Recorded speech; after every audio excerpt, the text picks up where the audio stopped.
¿Cómo están? Muy buenas noches.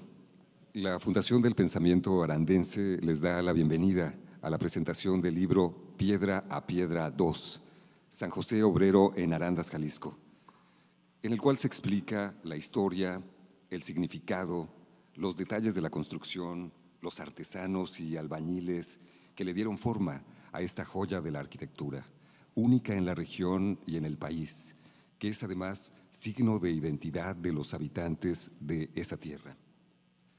Se trata de un trabajo de investigación que puede considerarse como una de las reconstrucciones fotográficas más completas de un edificio religioso en México, en este caso, orgullo de los arandenses y motivo de admiración de quienes lo contemplan. Y qué mejor que el Paraninfo Enrique Díaz de León, un espacio de gran valor histórico y arquitectónico que nos proporciona la mística adecuada para esta presentación. Reciban la más cordial bienvenida.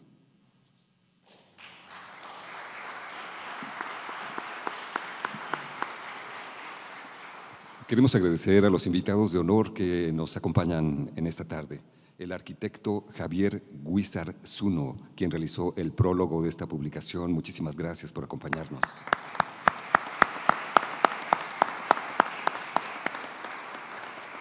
El ingeniero Antonio Bricio Moreno, fotógrafo aéreo que contribuyó con su arte y su trabajo para Piedra a Piedra 2. Muchísimas gracias.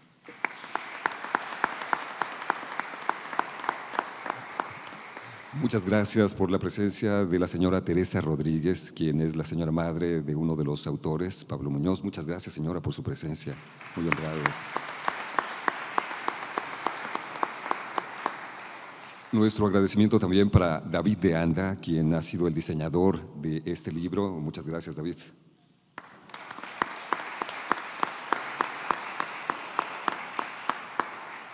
Nos acompañan en esta mesa los autores de Piedra a Piedra 2, el doctor Pablo Muñoz Rodríguez,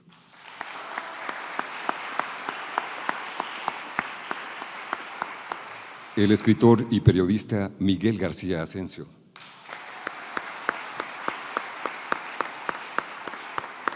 y tenemos el honor de contar con la presencia del arquitecto Cuauhtémoc de Regil Fernández de Lara en esta ocasión.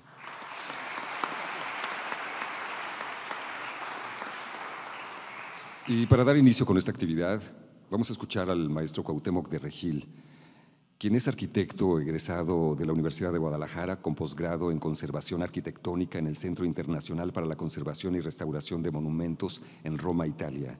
Ha participado en múltiples proyectos de restauración, ha escrito y publicado una serie de libros y ha sido merecedor de diversos premios y reconocimientos. Escuchémoslo.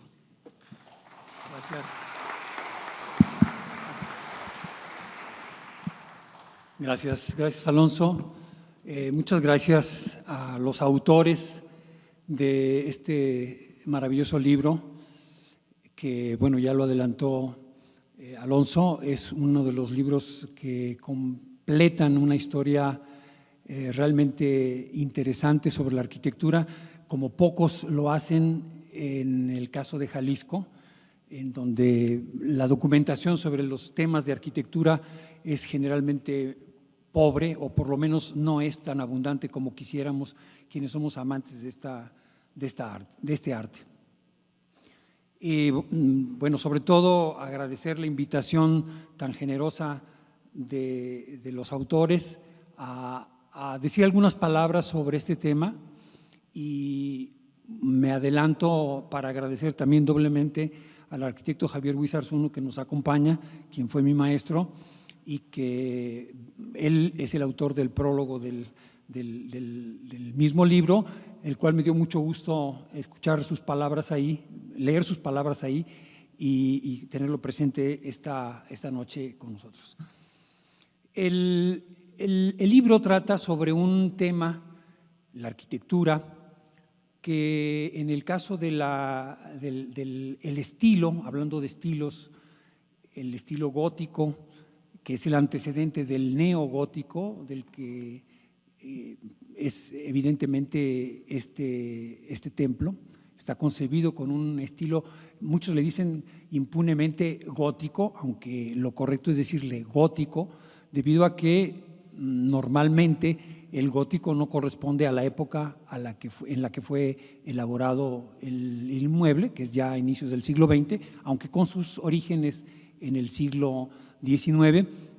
Y es un poco lo que pasa con nuestro vecino aquí del Paraninfo, el Templo Expiatorio, que es un proyecto también de uno de los arquitectos muy reconocidos en el ámbito de la arquitectura mexicana, de origen extranjero, Adamo Boari, italiano, y que tiene muchas obras en México, muy mediocres en su ciudad natal, que es Ferrara, pero que finalmente este estilo, con todos estos arquitectos que vinieron en la época del porfirismo, o del porfiriato, como gusten, empezó a proliferar, porque en el siglo XIX la mayor parte de los edificios que se hacían con esta pax porfiriana que teníamos, muchos siguieron este estilo que se le llama ecléctico. Había no solamente el gótico, había el neogótico, sino que había una gran cantidad de estilos, había hasta uno neoegipcio,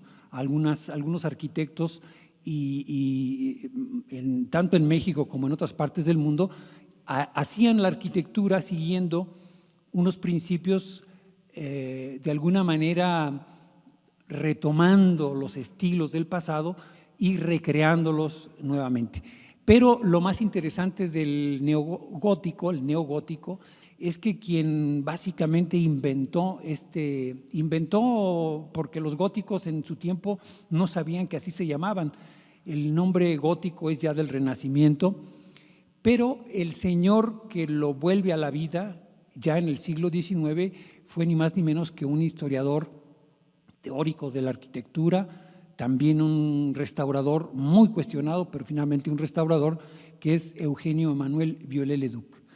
Viollet-le-Duc hizo una gran cantidad de pecados, pero que fueron los pecados que dieron origen a este estilo del Templo de San José Obrero, y que es ni más ni menos que su obra en la ciudad de Carcassonne, en Francia, en donde prácticamente con el estudio tan profundo que hace de los estilos góticos, del estilo gótico, lo estudia piedra a piedra, detalle a detalle, cada uno de los elementos arquitectónicos que eran parte de este estilo, lo estudia, hace un inventario, casi una enciclopedia de todas las formas que había en el gótico original, y le da un nuevo impulso a este estilo, tanto así que en el siglo XIX, aunque Viollet-le-Duc nació a fines del XVIII, sobre todo en el siglo XIX es cuando tiene un gran auge, y es lo que sucede después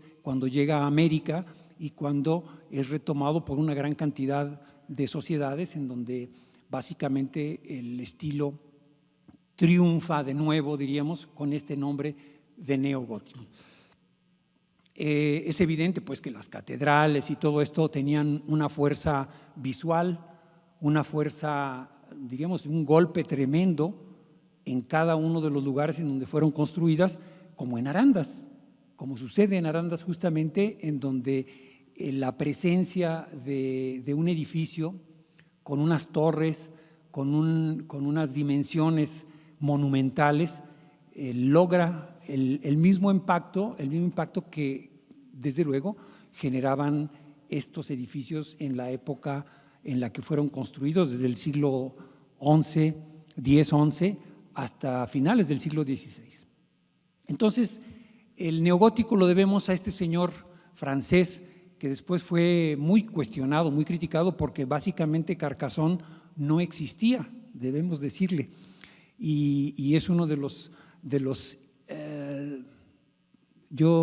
iniciadores de las teorías de la restauración de la arquitectura, pero es iniciador de una corriente en donde la reconstrucción era básicamente lo que era de él, ¿no? Es el signo distintivo de Viollet-le-Duc, la reconstrucción. Y todo este lenguaje, todas estas girolas, todos estos elementos que en el libro de San José Obrero que estamos presentando ahora aparecen muy bien delineados, muy bien inventariados. Hay todas estas fotografías, todo eso Viollet-le-Duc lo hizo en unos librajos verdaderamente enormes, monumentales, en donde aparecen casi como un abecedario de detalles, en donde aparecen cada una de las diferentes formas del gótico, justo en el siglo XIX, y ahí es donde todo este lenguaje es nuevamente retomado y, como les decía, incluso inventado, porque Viollet-le-Duc hizo muchas restauraciones, como la ciudad esta de Carcassonne, en donde si ustedes la visitan se van a dar cuenta que aquello es una ciudad medieval maravillosa, pero de la ciudad original realmente es muy poco lo que hay. Él se dedicó a reconstruir a su manera en el gótico que él descubrió y que él inventarió, además que inventó. Bueno, entonces esta historia nos lleva sobre todo a concluir sobre el tema, yo quería hacer este preámbulo, sobre el tema del libro, que es el que nos reúne esta noche y que desde mi punto de vista es un homenaje al mismo estilo gótico. Si nosotros tomamos el libro, de hecho las dimensiones y sobre todo el peso del libro es considerable y yo no sé por qué, pero a mí me trajo mucho a la memoria los libros, los grandes libros que se encuentra uno en los libros de viejo, donde ve uno láminas y ve uno una gran cantidad de información, y este libro de alguna manera es un homenaje también a esta tradición milenaria. Tiene ya 895 años el gótico en términos muy generales de existir y ya casi a los 1000 años de su existencia.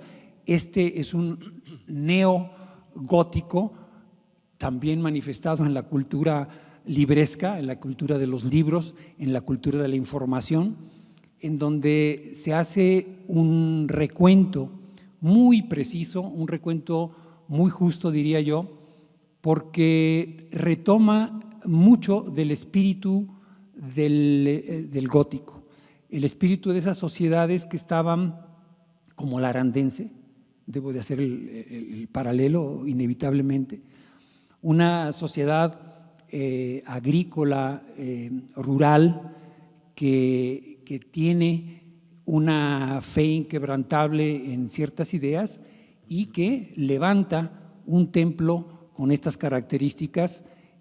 Definitivamente el libro lo refleja y nos hace entender un poco el fenómeno sociológico que significa el nacimiento de un templo con estas características en la sociedad alteña, en una sociedad rural, como es la sociedad de principios del siglo XX en los Altos, y es un reflejo finalmente lo que alcanzamos a entender hoy en día respecto de la construcción del Templo de San José Obrero. El libro Piedra a Piedra tiene de alguna forma un contenido, aunque no lo diga, al abad Suger, que es el que se le acusa de haber inventado el gótico, y que en cierta medida este libro alcanza a reflejar un espíritu de renovación o de innovación. Recordemos que nosotros teníamos una arquitectura virreinal con unas características masivas, el barroco, etcétera, pero en el neogótico, y una vez pasado el virreinato y una vez lograda la independencia y finalmente la reforma, se va generando un nuevo espíritu que en gran medida, diría yo, alcanza a verse reflejado en lo que este libro resume y alcanza a mostrarnos una visión de conjunto de un inmueble con características tan interesantes como lo es el Templo de San José Obrero. Y yo digo que el libro no queda solamente en el tema de la arquitectura, porque creo que el espíritu central del libro, básicamente, yo le diría es un libro de arquitectura, pero no se queda en la arquitectura.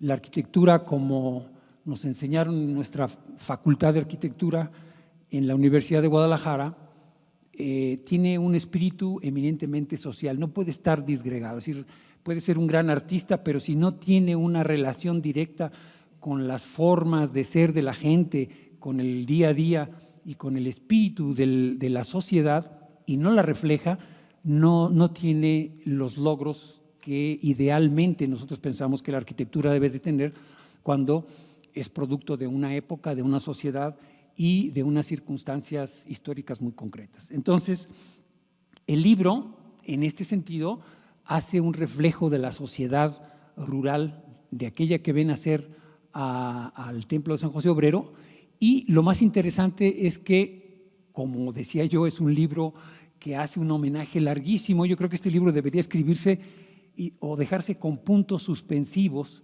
para que alguien lo siga escribiendo después de muchos años, yo espero, y que vayan completando la historia de este edificio que, creo yo, de alguna manera logra una expresión muy clara, no del gótico o del neogótico, porque estamos en una sociedad ya industrial, el capitalismo en su fase superior, y que en alguna medida este templo refleja otra sociedad, otras ideas, pero nuevamente va a tener o deberá tener en algún momento un largo aliento, como solían tener largo aliento aquellas catedrales que muchas empezaron en el siglo XI, XII o XIII, pero en el siglo XIX todavía no se habían terminado y todavía hay algunas que están inconclusas.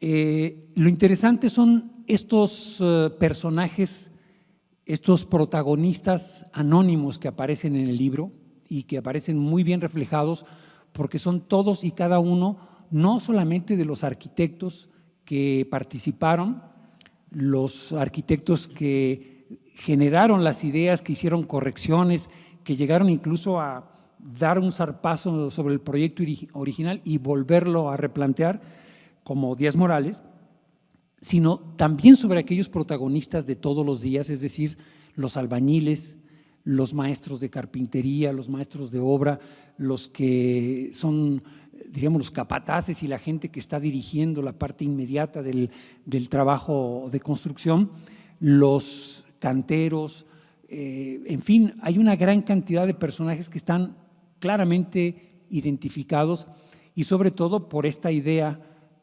neogótica, yo digo nuevamente, una idea neogótica en donde todos y cada uno tienen que ser protagonistas de esta historia de la misma manera que eran protagonistas todos y cada uno de los maestros constructores de estas grandes catedrales en los tiempos del primer gótico y no de este segundo gótico o neogótico.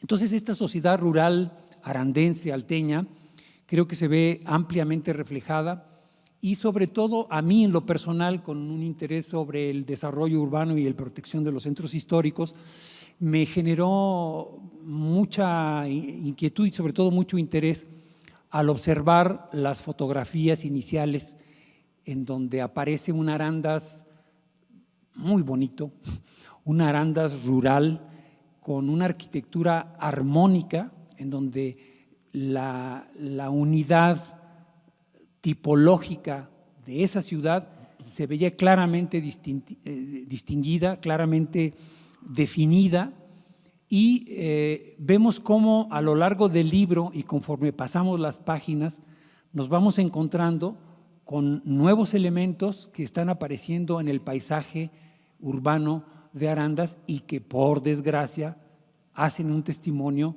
de este proceso de deterioro de la imagen urbana de una población que honestamente, se los digo, a mí me parecía bellísima Arandas y que hoy en día, cada día que regreso a Arandas, desconozco más. Es decir, quizá el templo sea el que resume de una buena manera, resume toda esta de este espíritu alteño y de una sociedad rural muy particular, muy orgullosa de sí misma, y que en un momento el documento como tal, el libro con sus fotografías, 700 o 650 fotografías que son verdaderamente un mundo de fotografías y que hacen este reflejo muy claro de esta transformación urbana, porque no solamente son las fotografías del templo, sino las fotografías desde el templo. Entonces vemos cómo las vecindades del templo van transformándose y yo les invito a que simplemente vean las fotografías iniciales y esa es una Arandas en donde a mí me gustaría regresar. Y cuando ya ve uno las fotografías de lo que está recientemente, dice uno, bueno, yo preferiría regresar al templo de San José Obrero y no a Arandas. En fin, bueno, es una parte de la crítica no del libro, sino del valor del libro, de testimoniar esta transformación tan negativa, pero también de testimoniar el proceso de construcción y de armado de un edificio tan simbólico, tan característico de una sociedad como la arandense y que es el pretexto genial para dar pie a este libro.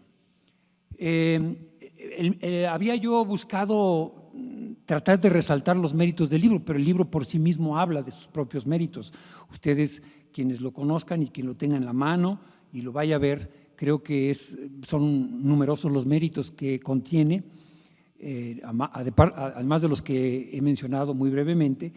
Yo creo que esa abundante información sobre un edificio y su contexto urbano y social lo hacen casi centro de un loable esfuerzo de los autores por reflejar este inmueble. Y sobre todo, eso no resta, es evidente el valor documental del nacimiento, los antecedentes, el nacimiento, el proceso y evolución de este mismo edificio, que definitivamente es la estrella de una región, no solamente de Arandas, yo creo que una región, y que nos hace reflexionar que sería muy importante en nuestros días que no solamente el templo de San José Obrero estuviera tan documentado fielmente y abundante como lo ha hecho el doctor y los autores en general, y que por eso justamente me ha parecido, además de honrado por venir a hacer un breve análisis y mi punto de vista, agradecido por la invitación a presentar este libro que definitivamente, desde mi punto de vista, es un gran esfuerzo, muy meritorio, de cómo la arquitectura y cómo el amor por la arquitectura puede reflejarse de una manera tan clara y tan bien hecha. Así que felicito a los autores por este excelente trabajo, este arduo y paciente trabajo en su segunda edición, y pues el deseo de que no solamente se quede ahí, sino que queden esos puntos suspensivos que estaba yo diciendo y que el libro siga construyéndose, como también siga construyéndose hasta el final, hasta después de la girola y todo lo demás, el templo de San José Obrero. Muchísimas gracias.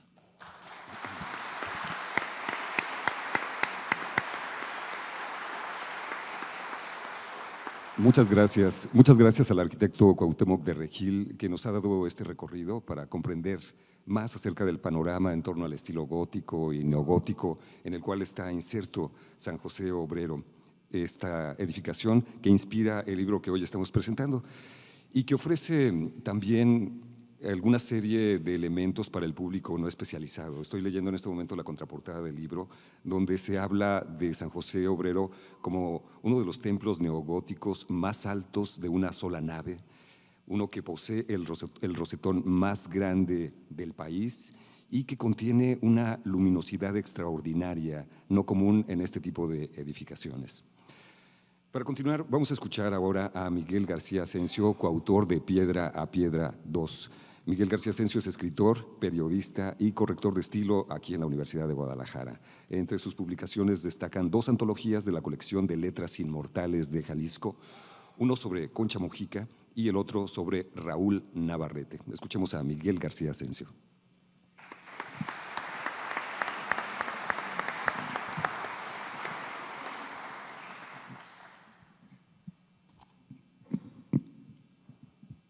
Muchas gracias por su asistencia. Estoy muy contento de la presentación de este libro, precisamente en un lugar prestigiado, simbólico de nuestra universidad, nuestra alma mater. Bajo la pinturas de José Clemente Orozco, que les quiero recordar, las pintó con una mano y con mucho talento y con mucha sensibilidad. No sé si la otra mano le haría falta, pero no creo que le hizo tanto. Mi texto se llama Templo San José Obrero, muchas veces en peligro. Ahí. Dedico este texto a Roberto López Lozano, a José Sósimo Orozco, a los integrantes de los grupos organizados que defendieron el patrimonio arquitectónico de Arandas y de México. Ustedes posteriormente se van a dar cuenta por qué esta dedicatoria, y que la defendieron de 1979 a 2003. Piedra, Piedra 2, con nombre de saga a lo gringo, más que 2 en 1, aglutina tantos y variados temas que pueden constituir acercamientos por separado. Esta es una ironía para los autores con el nombre del libro.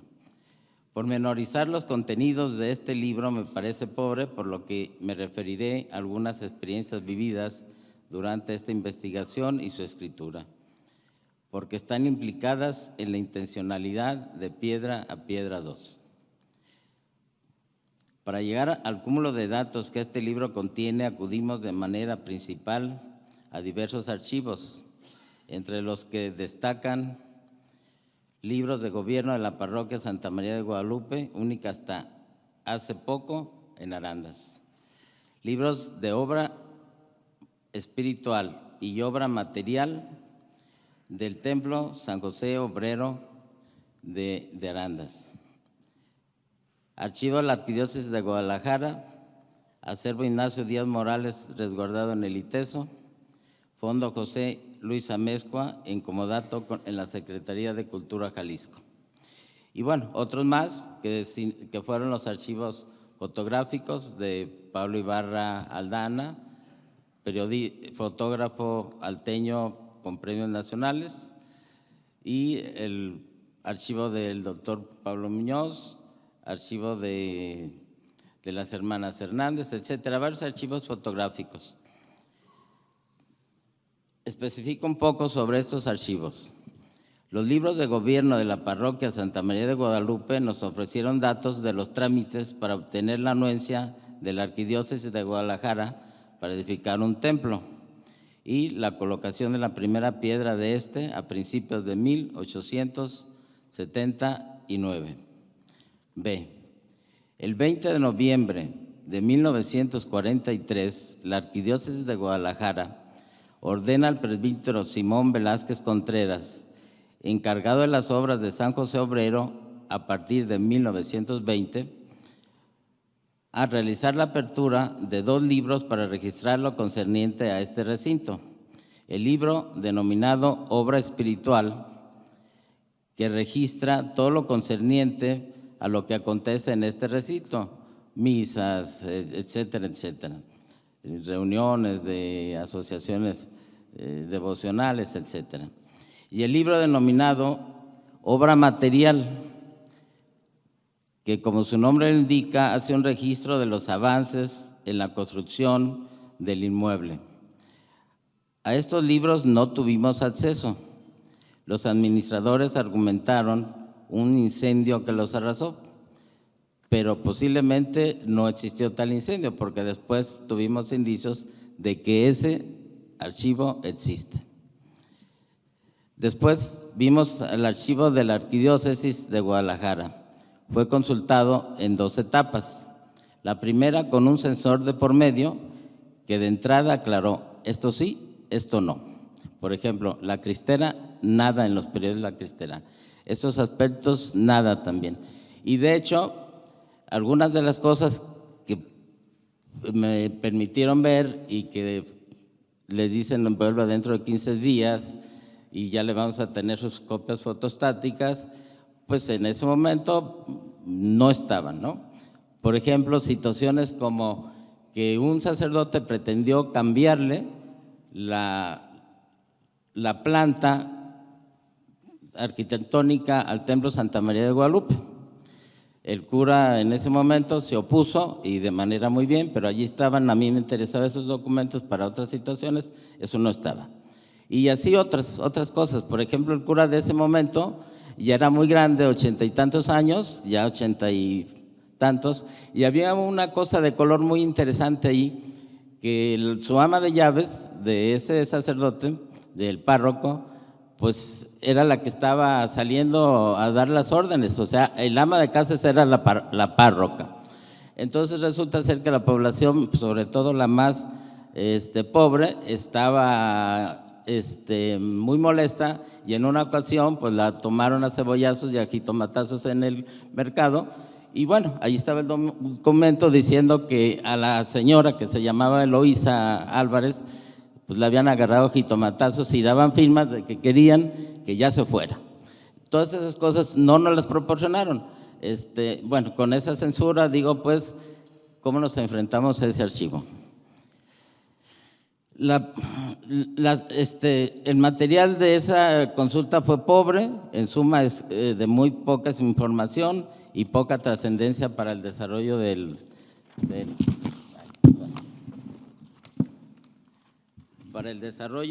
templo. En un nuevo periodo de consultas, parece que no va, ¿sí está? La actitud del personal fue otra, ya fueron amables, dispuestos a facilitar la investigación, más organizados y sin censura perceptible. Además, ya estaba en otro edificio. El acervo Díaz Morales, resguardado por el ITESO, en un primer intento para su consulta no tuvimos éxito por estar en proceso de organización. Poco después insistimos y nos fue permitida su consulta, a pesar de que aún lo estaban clasificando. Nos entregaron guantes, todo lo que había que ver para el archivo, nos llenamos las manos de polvo, montones de información, todo junto, todo todavía no estaba organizado. Lo del templo tuvimos que rescatarlo de aquí y de allá, con poca pericia, porque tal vez algunos planos no los pudimos identificar como del templo, pero en fin, ese fue un archivo sumamente valioso. Este archivo reúne, con este acervo pudimos conocer el proyecto para el segundo diseño del inmueble de 1902, ya que Díaz Morales ordenó un levantamiento del templo en las condiciones en que se encontró. Porque no pudimos tener acceso a lo de obra material, ese levantamiento fue lo que nos dijo cómo era el diseño de 1902, segundo diseño. Reúne las cartas que intercambiaron los clérigos José Garibay Rivera, el párroco Justino Ramos Vázquez, los presbíteros Simón Velázquez Contreras y Juan Pérez Gallegos, que fueron los involucrados durante el tiempo en que Díaz Morales estuvo. No podían faltar los enojos y reconciliaciones a distancia, ya que por lo regular Díaz Morales tardó la entrega de soluciones y planos requeridos por la obra y por los obreros. Se enojaban y se contentaban por carta. Se pedían disculpas por carta. Disculpe usted el tono con el que le hablé en la carta anterior, pero nos surgían los planos y bueno, se volvían a disculpar. Ignacio Díaz Morales, por el exceso de trabajo en Guadalajara y las pobres condiciones de comunicación entre Arandas y la capital del estado, se retira de la obra en 1953, en lo que él llama su destitución. Para las autoridades religiosas no hubo tal destitución, pero él así lo creyó. El forcejeo era continuo entre él y los administradores en turno, le tocaron 2. El 29 de enero de 1943, en una carta, Díaz Morales afirma: seguimos trabajando muy duro en el proyecto general con el objeto de que ya pronto pueda usted tener los dibujos completos. 29 de enero de 1943. 8 de mayo de 1945. Asegura al presbítero Velázquez Contreras: seguimos trabajando muy duro en la terminación de los planos completos y espero que ya pronto se los pueda terminar. En octubre de ese mismo año, otro mensaje repite lo anterior: seguimos trabajando muy duro. Parece ser que era así como un cartabón: seguimos trabajando muy duro. Pero resulta ser que los planos jamás llegaron, hasta que en 1953 pues hubo lo que él llama su destitución. Dicho incumplimiento de sus promesas para entregar el conjunto de planos, alzados e indicaciones para el inmueble posibilitó que manos ajenas al espíritu de la obra le intervinieran para introducir elementos que la empobrecen. El arquitecto Díaz Morales dio personalidad al recinto al diseñar la fachada, la nave, las bóvedas, las torres, pero no la cúpula, el ábside y la girola, así como detalles menores. Lo encontrado en este archivo lleva a las siguientes reflexiones. Por no diseñar en su conjunto al Templo San José Obrero, Díaz Morales no le enlista entre sus obras. Algunos dicen que fue en cuestión de neogótico lo más puro que logró. Sin embargo, por ese incumplimiento, ni él la registra, ni mucha gente sabe que es obra de él. Segundo cuestionamiento: una obra de esta magnitud debe ser tratada con tal desparpajo como una chambita más. Eso es lo que uno parece que la actitud de Díaz Morales puede ser. Pero yo creo que Díaz Morales minimizó a la población arandense. Estaba en Arandas, protegido por el gobernador, le hacía todas las obras en Arandas, en Guadalajara, al gobernador, fundador de la escuela entonces de arquitectura de la UDG, pues estaba lleno de trabajos. Arandas era para él pues un trabajito menor, que después, bueno, resultó un buen trabajo, ¿no? El Fondo José Luis Amezcua reúne planos para más de 300 obras, participó en más de 300 obras en Jalisco y en otros estados de la República. Ese fondo está en comodato en la Secretaría de Cultura Jalisco y tan solo para San José Obrero consta de 264 planos alzados y proyectos. Este archivo descubre una obra entre claros y oscuros, especialmente por lo relacionado con ábside, girola y anexos del templo.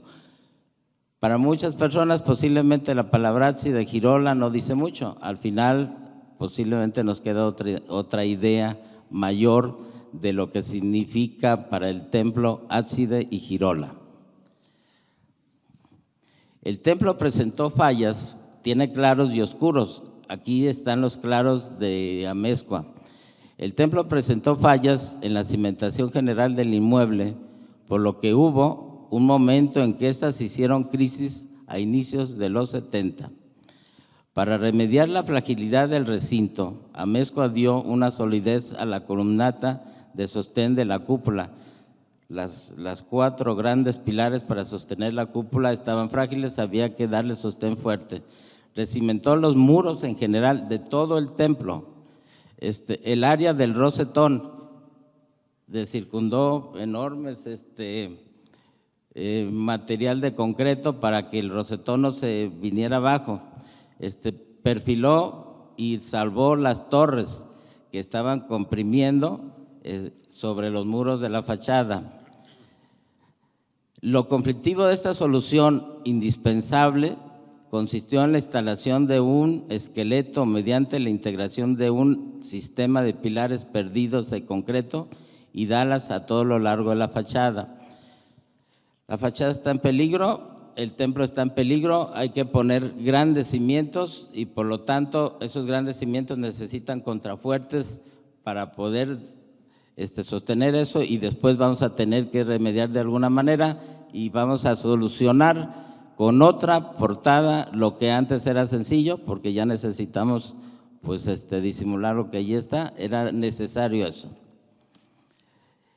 En esta cirugía mayor de la portada anterior a la de 1979, en la nueva, el ingeniero Amezcua empleó el llamado gótico flamígero, distante del gótico primitivo francés de la fachada y la obra en general. Díaz Morales luchó mucho por quitarle todo aquello que no fuera el gótico que él concibió, el gótico primitivo. Incluso quitó ventanas que algunos de los obreros se oponían a quitar, porque decían, está bonita, pero no era lo que él quería.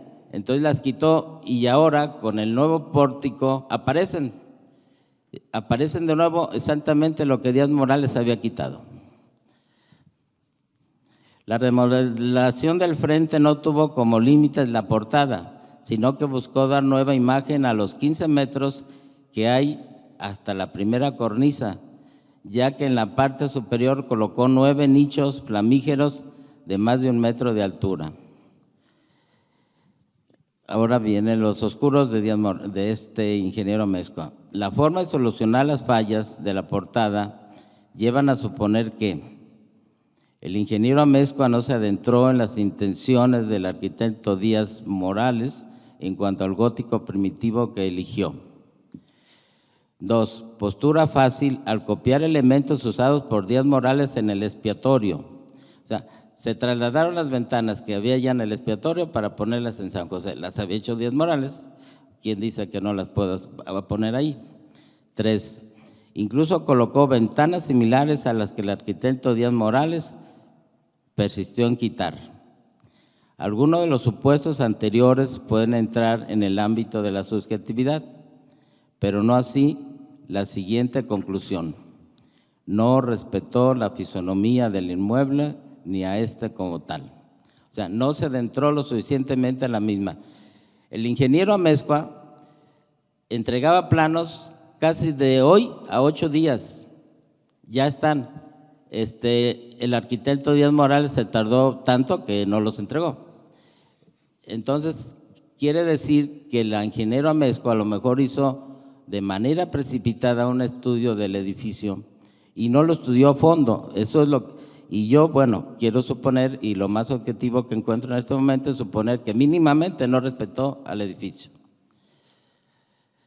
Esta solución tuvo repercusiones a futuro. A pesar del empleo del flamígero en la fachada, al emplearlo, Amezcua lo utilizará en otras partes del recinto. O sea, ya después de esto, pues se va a sentir autorizado, y después tenemos algo que en este momento significa que es el ábside, y tienen un retablo allí exactamente con lo que Díaz Morales quitó, y este señor puso un retablo allí.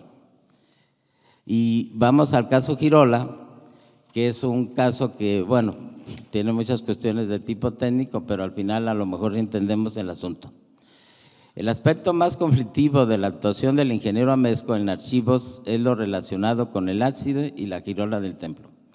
Para la girola existen planos de las siguientes fechas: 1961, proyecto del ingeniero José Luis Amezcua, con ábside, girola, sacristía y patios góticos.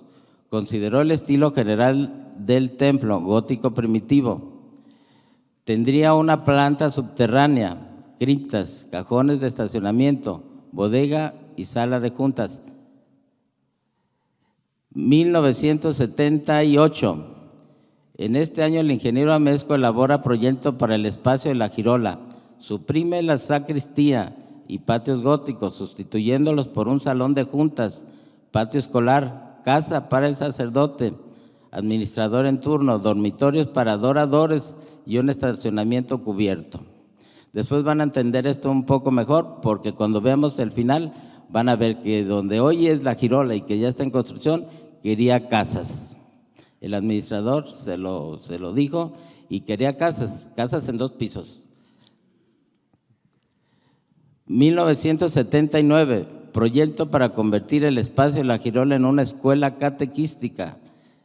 En global, este anteproyecto incluye la edificación de 12 celdas para ejercicios espirituales, sanitarios, casas de 2 pisos, oficinas para atender a los fieles, sala de juntas, similar al del año anterior, pero con agregados.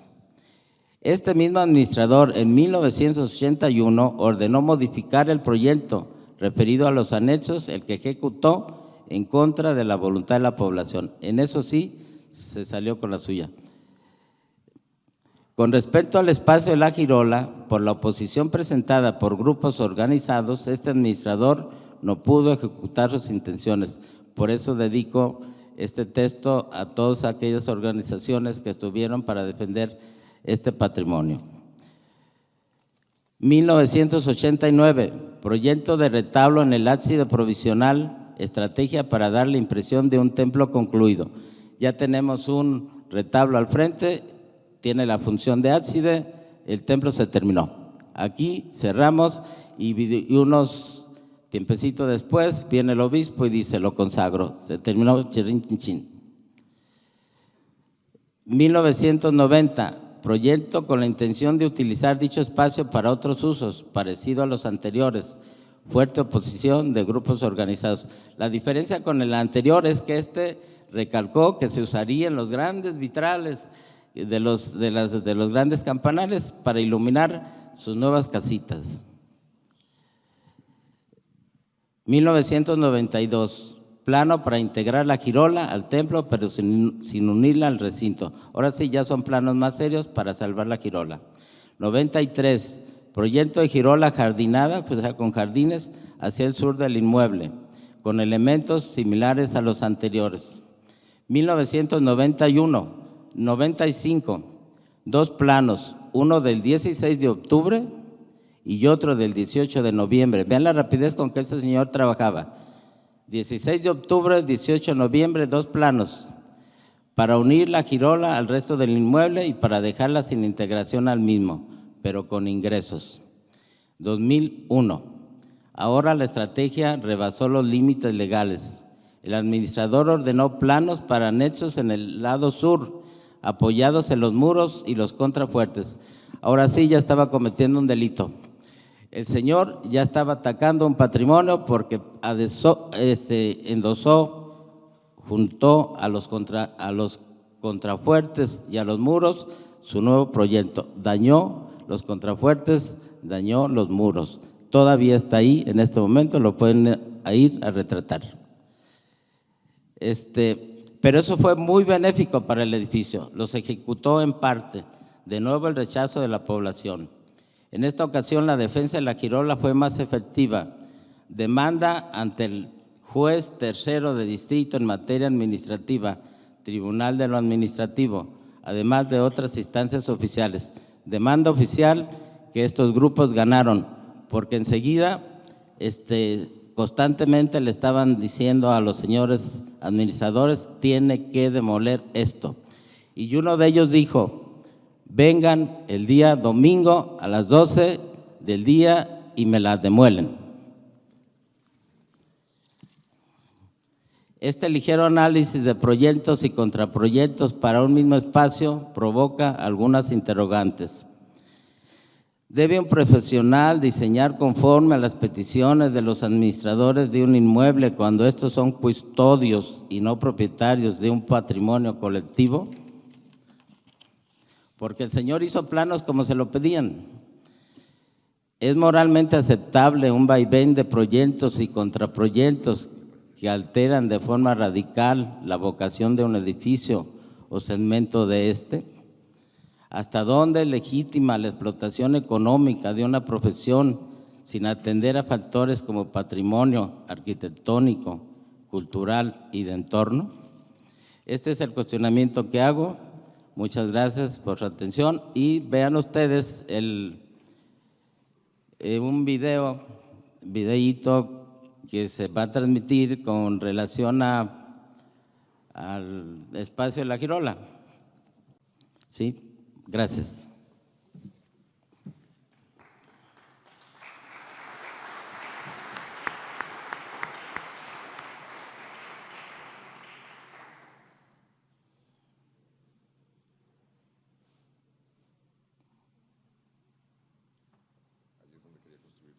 Ahí.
Bueno, ahí ustedes se dan cuenta que ahí iban a haber casitas de 2 pisos y saloncitos para el centro catequístico.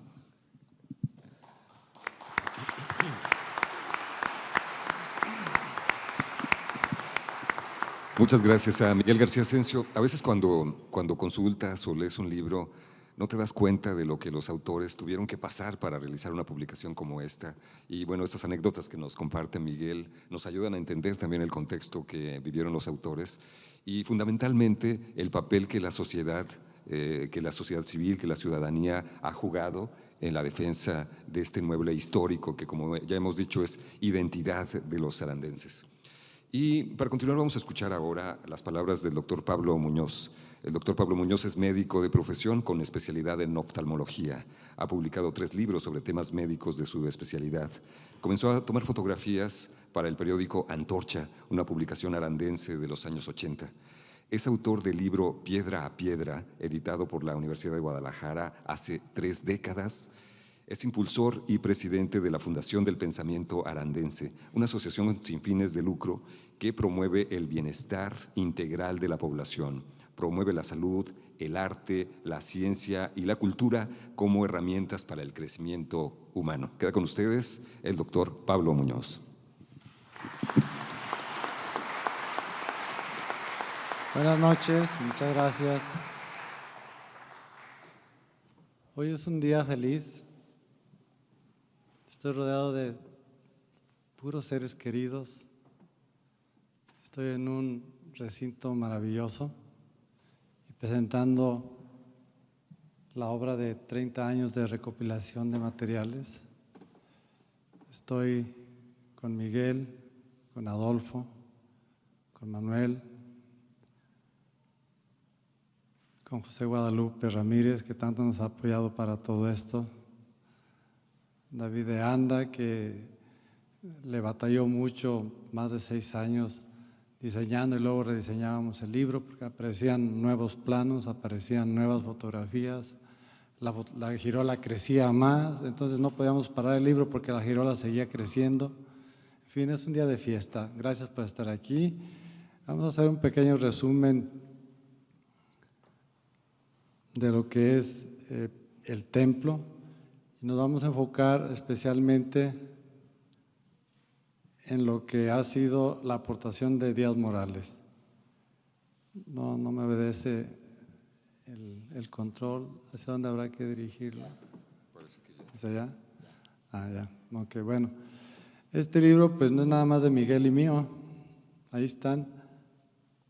52 personas aportaron fotografías, entonces lo fuimos construyendo entre todos los arandenses. Realmente no es nada más de quienes lo escribimos. Aportaciones muy importantes, la del ingeniero Antonio Bricio, que nos acompaña aquí, Él es experto en volar en una avioneta ya adaptada para tomar fotografías aéreas. Y bueno, son maravillosos sus trabajos, vamos a ver algunas fotos después.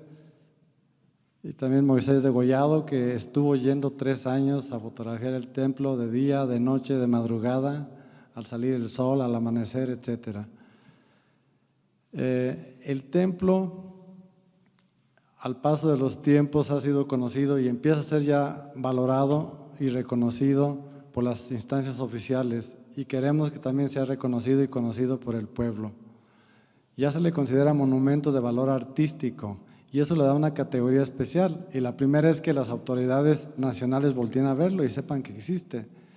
El problema para Arandas es que es un pueblo, o era un pueblo pequeño, ya es una ciudad más grande, pero se quedaba allí perdido entre una carretera que empezó hasta 1952, ha perdido ahí entre los caballos y las vacas y los señores que llegaban a cosechar sus cosas y de eso vivir.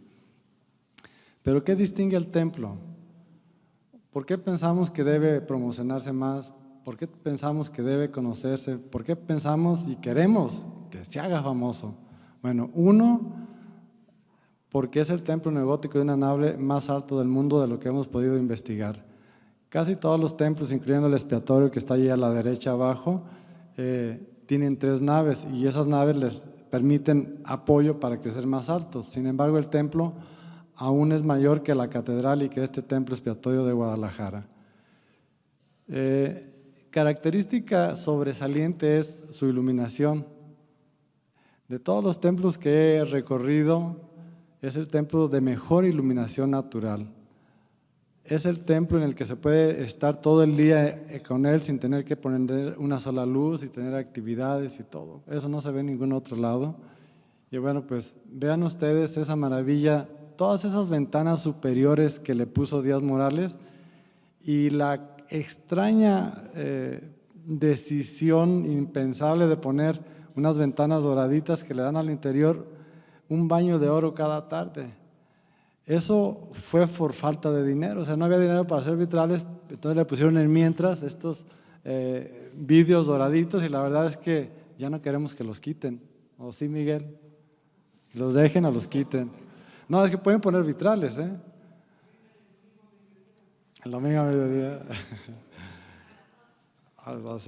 Bueno, el Rosetón es la obra de arte en cantera más grande de México, mide más de 8 metros. Una de mis ilusiones era poder fotografiar a la gente sentada en él para que se pudiera comparar a la silueta humana con el tamaño del Rosetón. ¿Cuántas personas creen ustedes que cabrían si encimamos una sobre otra en él? Desde el piso se ve grande, pero no todo lo grande que debe ser. Le caben casi 7 personas si las encimamos unas a otras, como ustedes ven en este montaje computarizado. Entonces es una obra de arte gigantesca que solo estando ahí cerca de ella se aprecia en toda su magnificencia. Tiene una cúpula, ahí dice gótica, neogótica única, y es única porque el gótico no tenía cúpulas. La cúpula es un elemento esencialmente renacentista y se inventó por el siglo XV. Este es el interior de la cúpula, que además, si ven ustedes en el centro, hay un círculo o un octágono blanco, porque los vidrios de arriba son blancos, son transparentes, y los de abajo son dorados, como ya les decíamos. Entonces, hacen realmente un contraste bellísimo. Además, la perfección de la estrella de las nervaduras es también única. Les decía yo que es única porque ustedes ven a su derecha arriba la catedral de Chartres del siglo XII. No había cúpulas. Abajo está la primera cúpula que se inventó en el siglo XV, en inicios del Renacimiento, allá en Florencia. Entonces, a la derecha de ustedes está pues, la cúpula neogótica de San José, que es una rareza, porque ni siquiera los templos neogóticos de México y de otros lados tienen cúpula. Entonces, bueno, trataremos de darla a conocer más. Aquí hay un acercamiento al crucero de Chartres, que es la iglesia en la que se basó la mayoría del diseño de San José. Nuestra Señora de las Flores, da Fiore en Florencia, que fue la primera cúpula, y San José, que bueno, seguramente será famosa algún día. Cuando se termine eso que ustedes ven, la girola será la mejor girola del continente y obviamente de México. Está en proceso de construcción todavía, vamos más o menos a un 50%, no está así como se ve, pero sí, un día seguramente así lo estará. Cuando se termine la girola tendrá esa sacristía que ustedes ven a la mano derecha. Esa es una sacristía gótica monísima, bueno, a mí se me hace muy bella, ¿no? Y ahorita estamos a medias ahí en el círculo, se aprecia su estado de construcción, ya está un poquito más avanzada, ya tiene un poco de chapa de cantera por dentro y por fuera, falta techarla y bueno, irle poniendo las demás cosas que tendrá.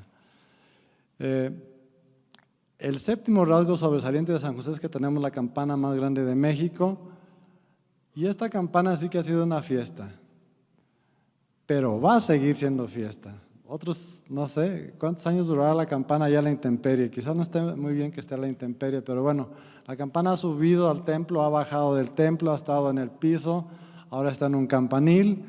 Pues quién sabe cuál será la siguiente fiesta que le haremos a la campana, pero tiene muchos secretos. La campana, dicen, bueno, ¿por qué no la subieron o por qué no la bajaron? Y no, bueno, sí la subieron y sí la bajaron. Pero cuando estaba arriba decíamos, no, pero no la toque, no sea que vaya a romper los vidrios de mi casa o no sea que vaya a hacer que el templo se caiga, ¿no? Entonces, tiene muchas historias y todos los secretos están ahí, en ese Piedra 2. Bueno, en este nuevo libro encontramos ya por fin lo que iba a ser el primer diseño, que realmente se inició y desapareció en el año de 1902, se inició en 1879, pero encontramos también ya lo que iba a ser el segundo diseño, o sea, ya vamos en el tercero, y esperemos que sea el definitivo. Bueno, ya es el definitivo, de 1902 a 1938.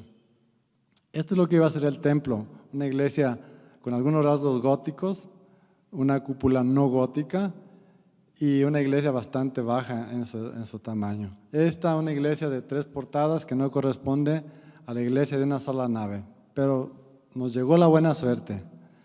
El incumplido pero maravilloso de Díaz Morales llegó por orden del señor obispo. Dice, usted va y me transforma esa iglesia porque yo quiero una más bonita que el expiatorio. No, no se crea, no le dijo, no sé qué le diría. Lo que sí sabemos es que el obispo, después primer cardenal mexicano, era un amante del gótico, y bueno, él vivió mucho tiempo en Europa, ya estudió en Roma, etcétera. Entonces se enamoró del gótico, y aquí tenía en el expiatorio una mezcla de gótico italiano, que era un gótico medio bajo. Los italianos no querían dejar que entrara el gótico a su tierra, y bueno, le dieron su toque. Entonces, Díaz Morales era un gran conocedor. Desde el segundo año de la carrera, cuando estaba estudiando, ya le dieron el expiatorio para que lo dirigiera él, desde estudiante. Entonces, fue y se paró, dice, bueno, esta iglesia que ustedes ven a la izquierda es Chartres, y ustedes ven que tiene 2 torres muy diferentes. A su izquierda está una torre llena de picos y es más grande que la otra. Ese es gótico flamígero tardío y se hizo en el siglo XV porque la otra se quemó. Pero a Díaz Morales dijo, yo quiero gótico primitivo como la torre y todo el cubo del lado derecho vista de frente. Y en eso basó la gran parte del diseño. Pero no le gustaron varias cosas. Entonces, como gran conocedor del estilo, tomó las proporciones áureas de Nuestra Señora de París, que ustedes ven ahí en el centro, en la parte alta. Dice, este tiene una balaustrada de lado a lado, incluyendo las torres, cosa que no tiene Chartres. Y bueno, de Reims le gustó más que todos el rosetón. Entonces de ellos hizo una serie de estudios, y aquí están los planos que ya los tenemos todos. Ya podemos saber qué estaba pensando. A la izquierda, están de frente, sí, a su izquierda está Chartres. Luego el primer ensayo de hacer las 2 torres iguales, vean ustedes, y el intermedio de las torres todavía tenía la misma configuración que tiene Chartres, pero luego enseguida ya, ahí viene el acercamiento, se me fue mucho, vamos a regresar. Perdón que se me brincaron muchas. Ya casi llego. Aquí estamos. Bueno, entonces del otro ya tenemos ya incluso el boceto final que ven ustedes al lado izquierdo, a su izquierda, sí. Y a la derecha finalmente el proyecto. Esto es lo que Díaz Morales dijo, así va a ser esta síntesis del gótico primitivo que no tiene flamas, que no tiene flores, que no tiene picos, que no tiene adornos. Es bello por su monumentalidad y es bello por su sencillez. Y esto fue lo que hizo. A la izquierda está cómo encontró San José y a la derecha en lo que lo convirtió. Gótico primitivo, muy depurado, con muy pocos elementos, pero realmente monumental. Pero para llegar a eso tuvo que derribar muchas cosas. Por eso Miguel insiste tanto en la depuración que se hizo de San José. Ven ustedes a la izquierda un muro tirado en el transepto. Y ven ustedes arriba, dice muro sur del transepto con una ventana. El templo solo tenía una ventana ahí arriba. Ese es el transepto que normalmente le decimos crucero. Y abajo está en lo que Díaz Morales lo convirtió, un transepto con 11 ventanas en lugar de una. O sea que hay que meterle luz y hay que meterle altura. Ahora vamos a ver cómo decidió el rosetón. El rosetón, como ustedes lo ven a su derecha, ese es el rosetón de Arandas. Y él vio que el de Chartres no tenía ningún arco ojival. Dice, no, pues es que este no va con mi proyecto, yo necesito ojivas góticas, y Chartres no lo tenía, por eso lo descartó. Luego enseguida encontró en Amiens que es el gótico flamígero, el tardío, que está lleno de flamas, cosas que ya no tienen, digamos, una simetría o una geometría perfecta. Y el que le gustó más fue que es el de la Catedral de Reims. Le ganó al de París, y San José, utilizando esa traza de la ornamentación, le puso un bellísimo marco con archivolta, con círculos concéntricos que le sirven como un gran marco y que realmente lo hacen único. Y nos consta que se basó en Reims, porque ustedes ven a la izquierda, ese es el rosetón de Reims. Tiene un gran arco que lo enmarca. Pero a Díaz Morales no le servía ese marco. Vean ustedes claramente que este es el marco que tiene el rosetón de Reims, y ahí está, dice, no me sirve. Y finalmente llegó a esto. En el libro tenemos también toda esta serie de planos que nos dicen cómo se hacía el gótico con las técnicas medievales. Díaz Morales realmente lo conocía. Entonces, y en el templo también hemos documentado cómo se hace el gótico hoy. Pero vean ustedes la belleza y la pureza de las indicaciones. Dijo perfectamente qué perfil y qué grosor y qué tamaño debería tener cada parte del rosetón. Y este dibujo yo lo he considerado así como se guardan los dibujos de Da Vinci, así como se guardan los dibujos de los grandes artistas. Este debe estar en un museo nacional de arte o de arquitectura, porque es una verdadera joya. Este rosetón tiene lo único complicado que le puso Díaz Morales a su diseño: arcos trilobulados. Y ven ustedes ahí dos figuras, una que tiene 3 semicírculos y otra que tiene 4. Unos se llaman trifolios y cuatrifolios, no más adorno, y con eso hizo su gran obra, asombroso. Después encontramos también ya el plano de la balaustrada. La balaustrada es la parte que sigue hacia arriba del rosetón, y vean ustedes aquí una aportación también creativa. Los dos que están a los lados son unos arcos adosados, que también son trilobulados como los del rosetón, y no más, y un trifolio encima de ellos. Esa era la arquitectura de Díaz Morales, pero con unas columnas delgadas finísimas, que ustedes las están viendo ahí en la parte central de la fotografía. Y después, bueno, pues encontramos ya toda la secuencia de los planos de cómo llegó a hacer esto.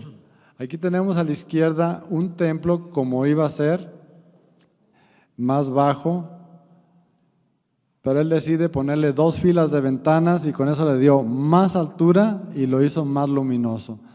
Esas 2 filas de ventanas superiores realmente casi duplican la altura del templo y lo llenan de luz. Esa fue la creación de Díaz Morales, esa fue su brillantez. Después, era un hombre muy ocupado, porque era famoso y porque era bueno.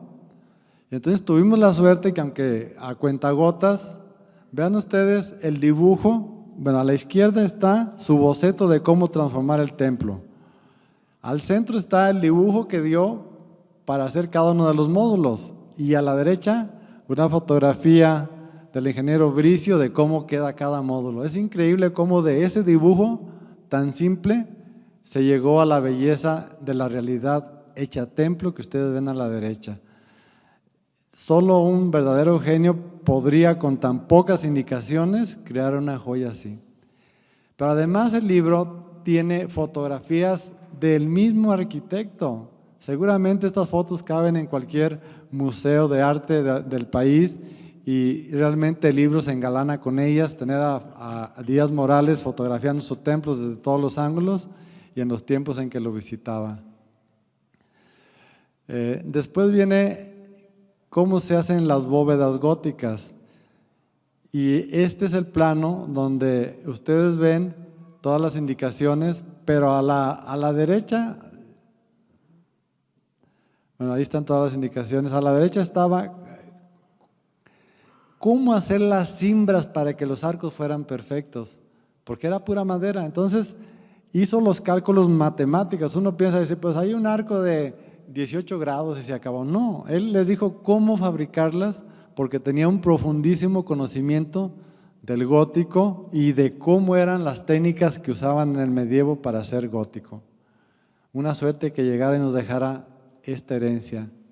Esto es una cosa bellísima, también gracias al ingeniero Bricio. Son fotografías maravillosas de la parte creativa de Díaz Morales. Vean ustedes que los capiteles de las columnas no tienen ningún adorno, pero aún así son muy bellos. Esas son cosas, aportaciones creativas de Díaz Morales. O sea, el templo no es copia, el templo es una adaptación de lo más refinado del gótico, llevado a su máxima expresión de sencillez geométrica. Pero además, una aportación que afortunadamente la pobreza hizo, fue que esas bóvedas les pusieran ladrillos rojizos de la tierra de allá en lugar de canteras como se acostumbraba en la Edad Media. Entonces, no solo le pusieron ladrillos, sino que ustedes pueden ver una secuencia de círculos, o sea, hasta ordenó cómo iba a ser la distribución de cada uno de los ladrillos para que siguieran un círculo concéntrico a esas bellísimas nervaduras de cantera.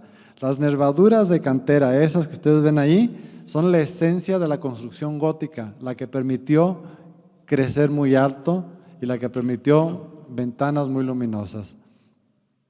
Él dejó proyectadas las torres, pero ya no las terminó, ya que en 1948, cuando hizo los planos de las bóvedas, fundó la Escuela de Arquitectura de la Universidad de Guadalajara y fue a Europa y se trajo 6, 8 maestros de los mejores que había aquí a Guadalajara. Dice, vengan a enseñarme aquí buena arquitectura. Y lo hizo.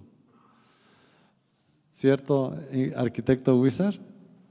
Sí, pero de los arquitectos que se trajo, luego en el DF nos quitaron 4 o 5, ¿no? Y se los llevaron, los hicieron ricos y famosos. Pero bueno, de todas maneras la Escuela de Arquitectura de Guadalajara creció mucho debido a él. 1948. Y en el 50 se casó, en el 50 estaban haciendo esas bóvedas, y él se casó y pues se fue a pasear de vuelta. Entonces pues Miguel ni modo que les hiciera tanto caso, ¿no? Pues él tenía que atender a la mujer también.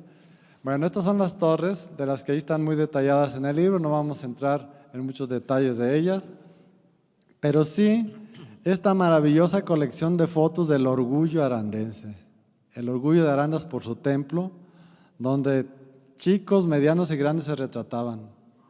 Y todas estas fotos están ahí. A mí me ha encantado más los niños que están ahí. Pero vean ustedes en la fotografía de en medio, un niño que se para atrás Dice, yo quiero salir en la foto. No está invitado, ¿se fijan ustedes? Están los señores orgullosos, así, posando para la foto, pero el niño no está invitado, pero él se para porque sabía que un día iba a aparecer en Piedra, Piedra 2. Bueno, no sabía eso, ¿verdad?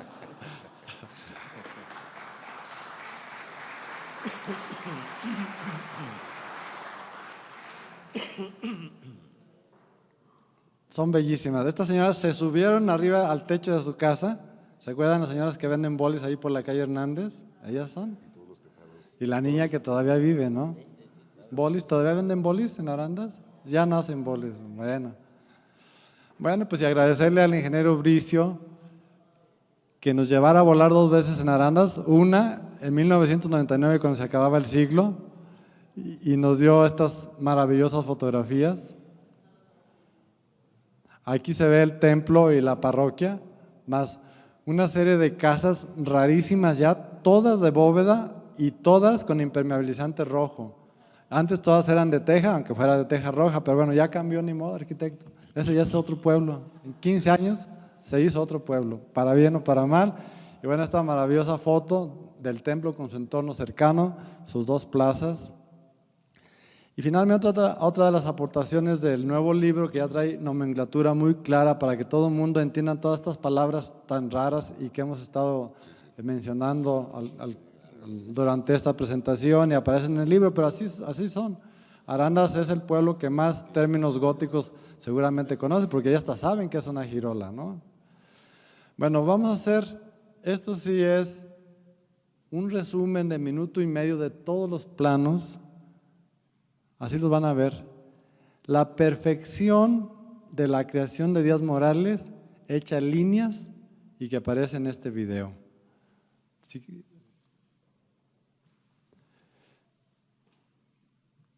Por eso admiro tanto a Díaz Morales, aunque nos haya tenido un poco abandonados, pues el gobernador le pagaba muy bien. Todos los planos los sumamos en esta animación computarizada que permiten hoy estas maravillosas máquinas. La única magia que hay sobre el planeta Tierra se llaman computadoras. Y cada línea que se trazó para hacer realidad este templo, sobrepuestas unas con otras, nos permiten entender por qué es tan bello y por qué hay que ir a conocerlos quienes todavía no lo conozcan, ¿no? Un día lo haremos un atractivo turístico y conseguiremos medios a través de él para mantenerlo, para que no se destruya. Al paso del tiempo las canteras empiezan a dañar, las palomas los corroen, la humedad ablanda las canteras, necesitamos darle mantenimiento.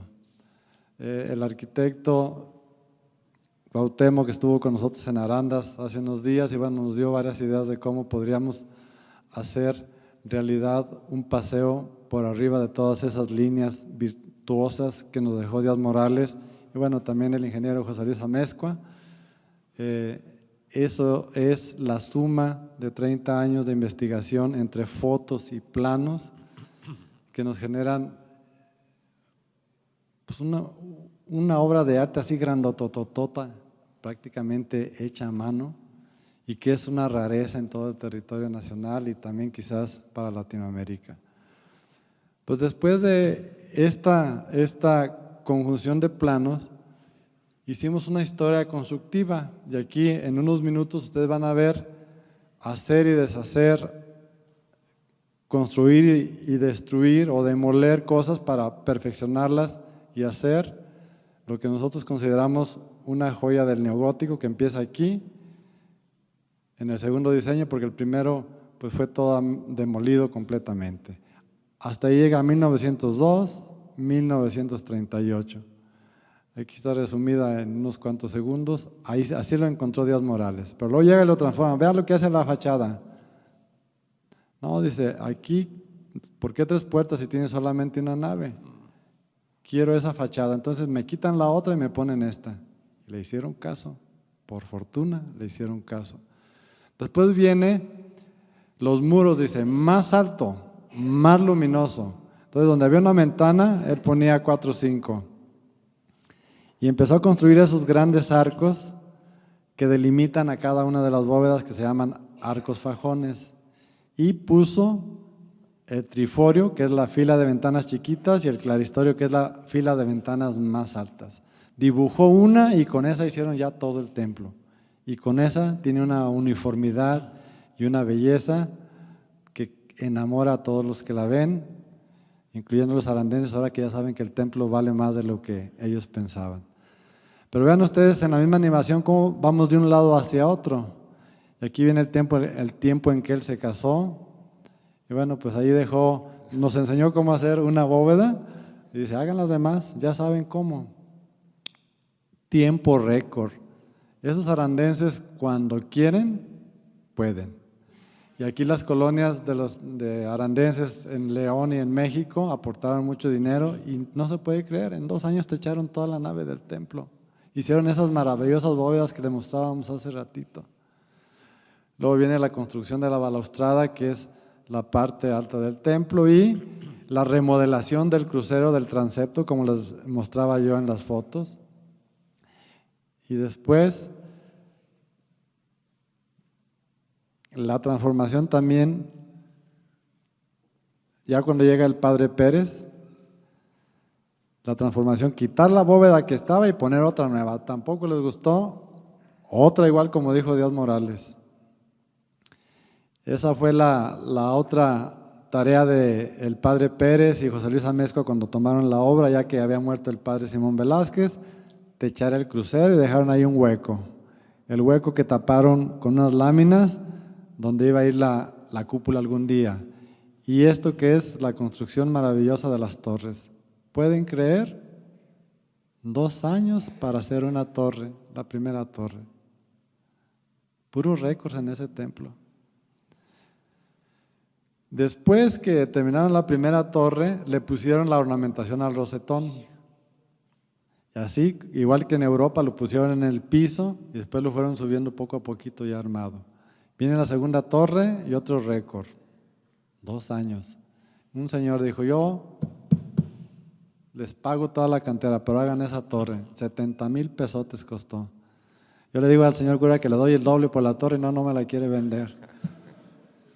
Luego viene la cúpula que ustedes ya les he dicho, una rareza en el neogótico y obviamente algo inexistente en el gótico, con todas las formas góticas perfectas en gótico primitivo, como Díaz Morales lo ordenó.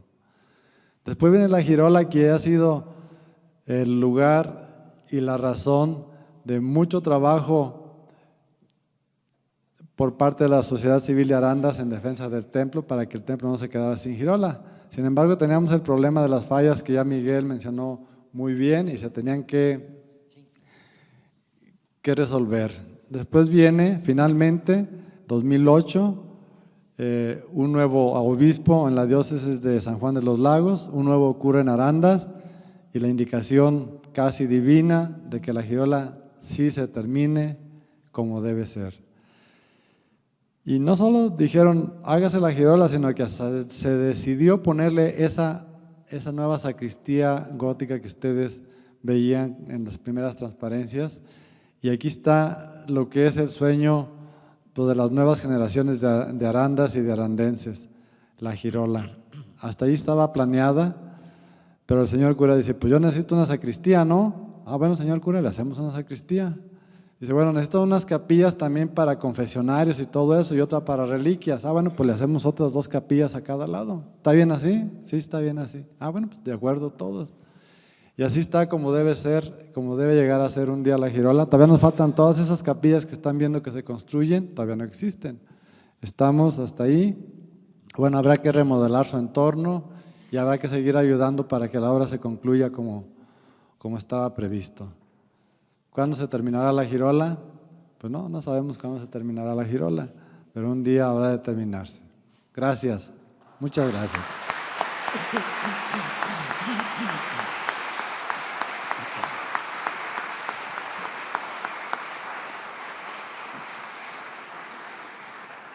Muchas gracias al doctor Pablo Muñoz. Ahora que nos comentaba los detalles que forman parte del Templo San José Obrero, ¿entiendes por qué te quedas fascinado, maravillado de poder observar esta obra desde su exterior y cómo no puedes mantenerte al margen de las emociones que desencadena estar al interior, sobre todo por esa iluminación que le es característica. Vamos a abrir una sesión de preguntas y respuestas. Si ustedes quieren conocer algún detalle en particular, quieren preguntar a los autores, alguna anécdota en específico, algo sobre los estilos que hemos estado analizando y que forman parte del Templo San José Obrero, la señorita Edecam pasará a su lugar, solo tienen que levantar la mano y con mucho gusto escucharemos su voz para escuchar los comentarios de los autores. Allá tenemos a una persona interesada. Si hay micrófonos, le van a dar el micrófono.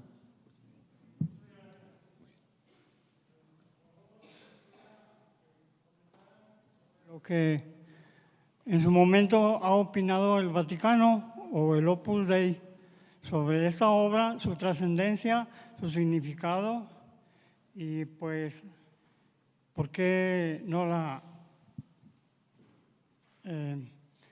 por qué no ponen los recursos que se ocupan. Gracias.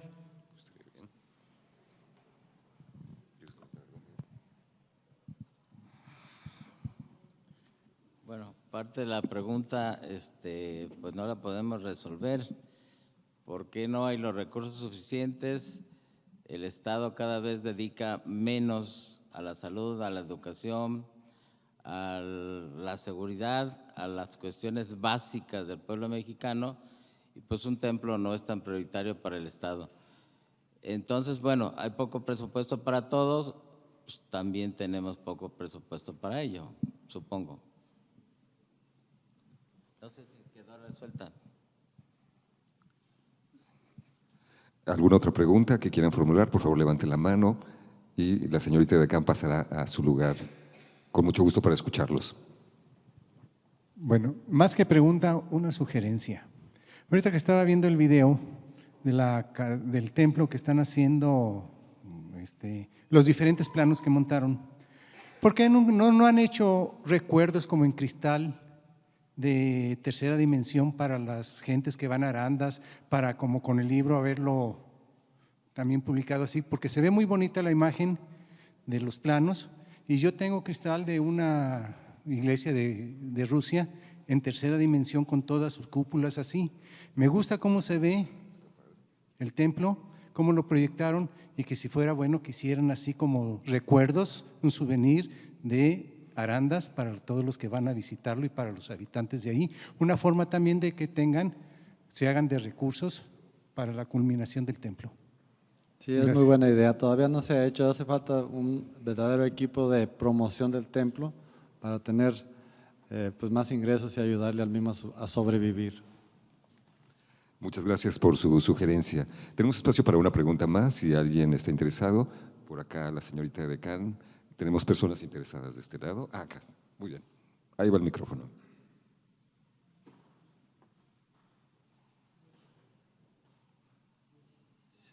Si nos pueden dar sonido, por favor. Ahí lo tenemos. Muchas gracias.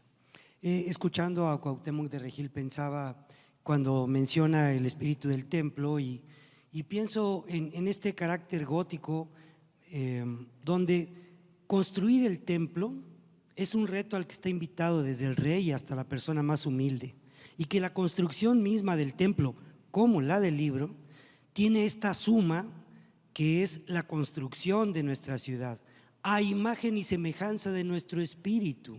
Entonces, es un templo, digamos, que no se pudo quedar chaparrito porque, digamos, no solo es una cuestión de un ego que no entraría por la puerta, sino hay una grandeza que se manifiesta en esta parte espiritual y material de la obra que también refleja ese espíritu. Solo quería formularlo de este modo, ¿no? Por otro lado, también veo que en el gótico esta búsqueda del número de Dios a través de 12 columnas, que es el resultado de 4×3, que también tiene que ver con esta búsqueda del número de Dios, que es uno, pero que se materializa en la dualidad hombre-mujer, que deriva en las tres personas de Dios, y ahí empieza uno a tener como todos los números del gótico. Pero como este número, haciendo referencia a lo que mencionabas, tiene que ver con cómo buscamos construir en nuestra ciudad, con nuestro espíritu, un espacio donde cabemos, somos y nos resignificamos. Y cómo el templo es el testigo del tiempo, cómo es el observatorio, el punto central desde el cual se puede observar quiénes somos, quiénes hemos sido, quiénes hemos querido ser. Son tus ideas, solo quería reformularlas de ese modo. El libro se antoja para libro de texto.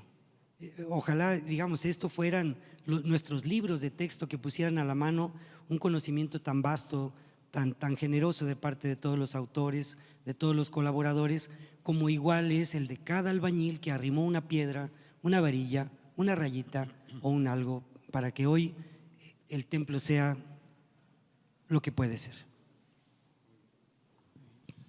¿Un comentario más? Señor Aro. Bueno, como la persona que me ha antecedido antes, no intento hacer una pregunta. Si puede utilizar el micrófono para que lo puedan escuchar, No si es tan amable. intento hacer una pregunta, sino más bien referirme a el aspecto del contenido y de la actitud de sus autores. Su invitación me mueve a gratitud doblemente, porque junto con ella tengo la oportunidad de manifestar mi reconocimiento a aquellos antiguos pioneros que enfrentaron tantas calamidades y dificultades en la construcción del edificio del templo. Pienso que ellos aportaron su talento y su ingenio, otros su destreza y habilidad, y otros tal vez aprovecharon sus influencias para conseguir los medios de la construcción. Pero todos ellos en su conjunto realizaron una labor extraordinaria. Respecto a su contenido técnico, mis escasos conocimientos se han fortalecido porque entiendo ahora más acerca de la cultura o de la estructura gótica. Gracias, a pesar del volumen tan grande del libro. Creo que tanto el doctor Muñoz como el señor García tuvieron que buscar dentro de sí mismos su mayor amor a la ciudad de Arandas, a su gente, y no renunciaron a la hipnosis de una teoría bella, sino que siguieron adelante y crearon esa magnífica obra para estudio de las nuevas generaciones. En este estrado están presentes los autores de este libro y pienso que asisten a una de las más grandes afirmaciones, a una de las más grandes y queridas afirmaciones, a la más grande ilusión de sus vidas, por lo que yo quiero y invito a los presentes a rendir homenaje a quien honor merece, los creadores de esa obra que es un orgullo para Arandas, para Jalisco, para México y para el mundo entero. Gracias.